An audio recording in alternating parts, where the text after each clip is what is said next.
rukovedné písanie slohovej práce, slávnostný prejav. Tento učebný materiál vznikol v projekte Moderná škola. Základ úspechu v rámci inovácie obsahu, metód a fóriem vzdelávania. Ahoj študenti, vítam vás pri ďalšej časti. Dnes je tu so mnou kolegyňa, s ktorou sa budeme rozprávať o tom, ako správne napísať ďalší z maturitných žánrov, a to slávnostný prejav. Ahoj, pozdravujem všetkých a ďakujem za pozvanie. Ahoj, srdečne ťa tu vítame. Poďme rovno k veci. Ako som spomenul v úvode, dnes to bude o slávnostnom prejave. Čo si myslíš o tomto rečníckom žánri? To je dobrá otázka. Podľa môjho názoru ide o jeden z najťažších žánrov, ktoré si môže maturant z vyžrebovaných žánrov vybrať. Prečo si to myslíš? Pretože v slávnostnom prejave sa prejavuje jednak rečnícka schopnosť rečníka a jeho osobnosť a zároveň aj akýsi cit pre použitie tých správnych umeleckých prostriedkov tak, aby zapôsobil na city poslucháča, ovplyvnil jeho myšlienky, náladu alebo ho dokonca aj presvedčil na zmenu názoru alebo pohľadu na vec. Aha, musím s tebou súhlasiť. Nie je to z tohto hľadiska najjednoduchší žáner. Veru nie, nadarmo sa nehovorí o umení rečniť. Kto túto schopnosť u seba systematicky rozvíja a pracuje na sebe, tomu sa môžu otvoriť v budúcnosti zaujímavé kariérne príležitosti. Zoberme si napríklad takých politikov. Tí vedia veru pekne rečniť, rozprávať a presviečať. To áno, ale horšie je to s ich reálnymi činmi. Ale poďme ďalej. Vieme, že slávnostný prejav patrí do rečníckeho štýlu.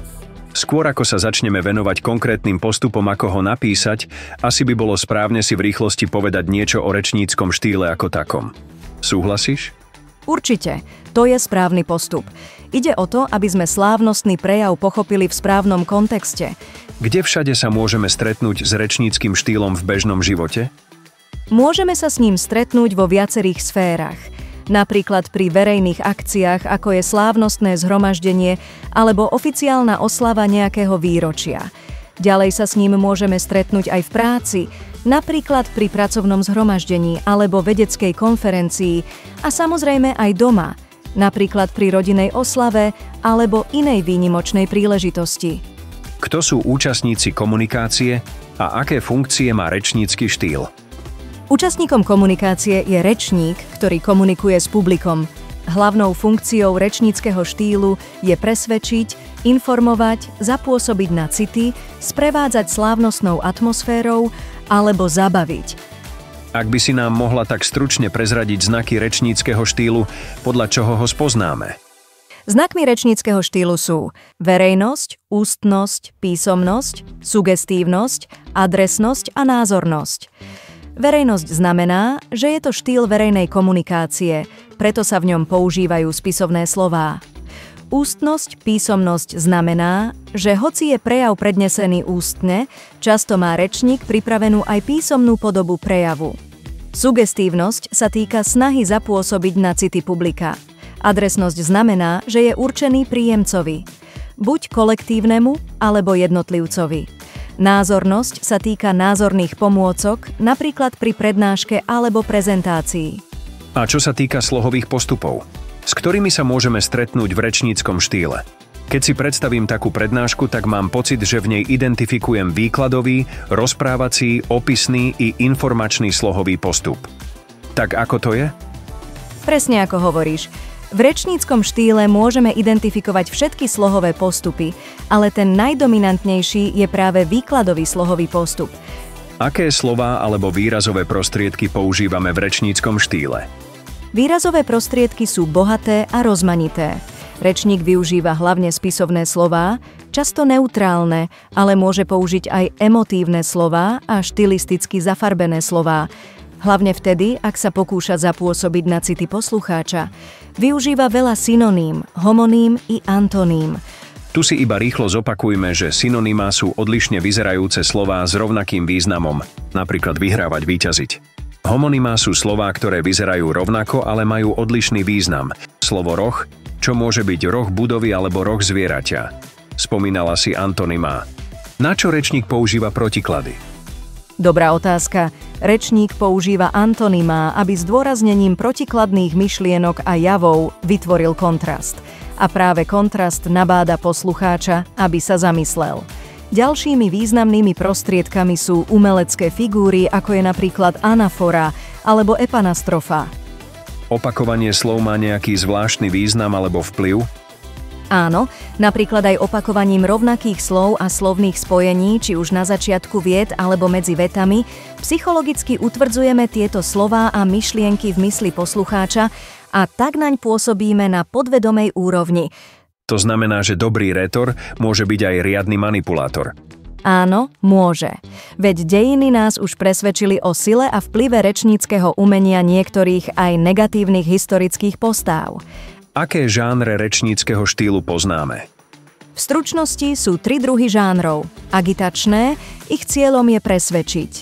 Môže to byť napríklad politická alebo súdna reč. Potom náučné, ich funkciou je naučiť, ako vyplýva z názvu, napríklad to môže byť prednáška, prezentácia. A tretie sú príležitostné, ktoré majú funkciu vzbudiť emócie, napríklad sobášny prejav, alebo aj ten náš slávnostný prejav. Super, tak sme si vysvetlili rečnícky štýl. Poznáme jeho znaky, funkcie, výrazové prostriedky a žánre a teraz môžeme premostiť k slávnostnému prejavu. Áno. Tak poďme naň. Skúsme si ho najprv charakterizovať.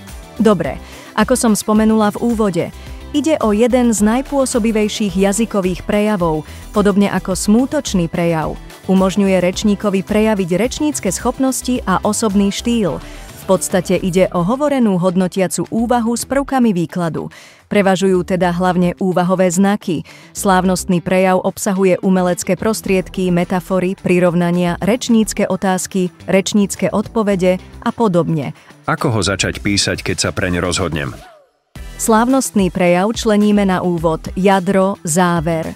V kratších prejavoch tvorí úvod a záver častokrát jedna veta, ktorá je v samostatnom odseku. V úvode je oslovenie. V oslovení je dôležité dodržať zaužívané normy, aby sme sa nedopustili fopa. Ak sú všetci prítomní funkčne na rovnakej úrovni, ženy majú v oslovení prednosť pred mužmi.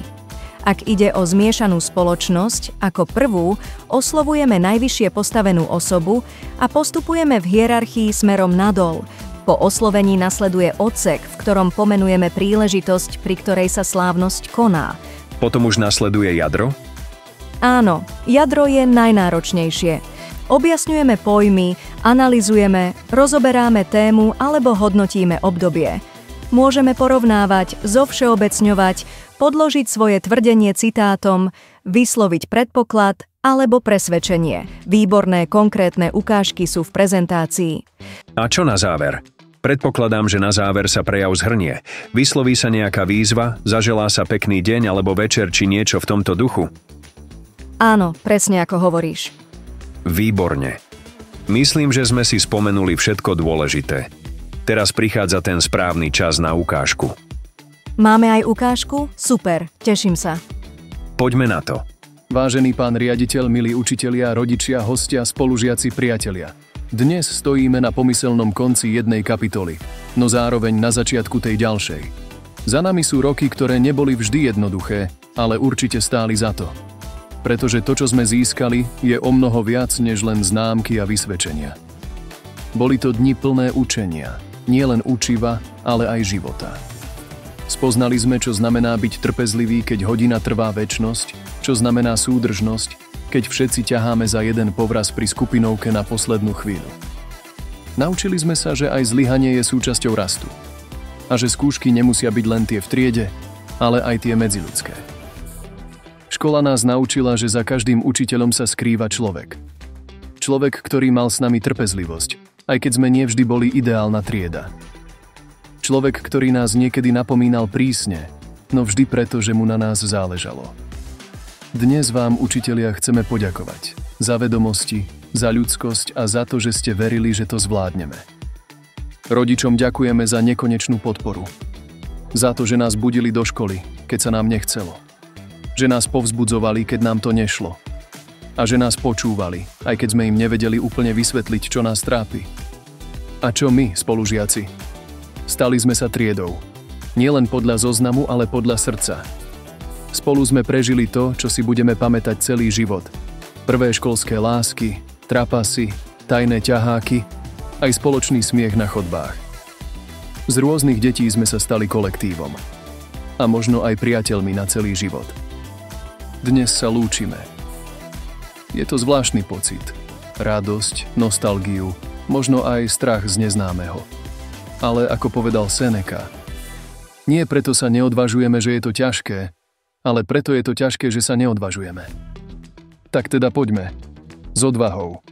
S vďačnosťou. S vedomím, že hoci sa naše cesty rozchádzajú, niečo z tohto obdobia zostane v každom z nás. Dnes večer oslavujeme. Sme hrdí na to, čo sme zvládli. A veríme, že to najlepšie nás ešte len čaká. Ďakujem vám všetkým. Tak máme to úspešne za sebou. Myslím, že sme to zvládli komplexne a kvalitne. Ja si to tiež myslím. Verím, že slávnostný prejav už nebude takým strašiakom, ako sa môže na prvý pohľad zdať. Vďaka tvojmu vysvetleniu určite nebude. Ďakujem za kompliment. Na záver by som chcel študentov upozorniť, aby si na konci prezentácie pozreli vyžrebované maturitné témy za posledné 10 ročie. Získate tak približný obraz o tom, s akou témou sa môžete pri písomných maturitách stretnúť. Ďakujem ti veľmi pekne, pani kolegyňa, za tvoj prínos do dnešnej relácie a študentom želáme veľa úspechov. Do počutia. Pekný deň všetkým. Ďakujem aj ja a všetkým pekný deň želám.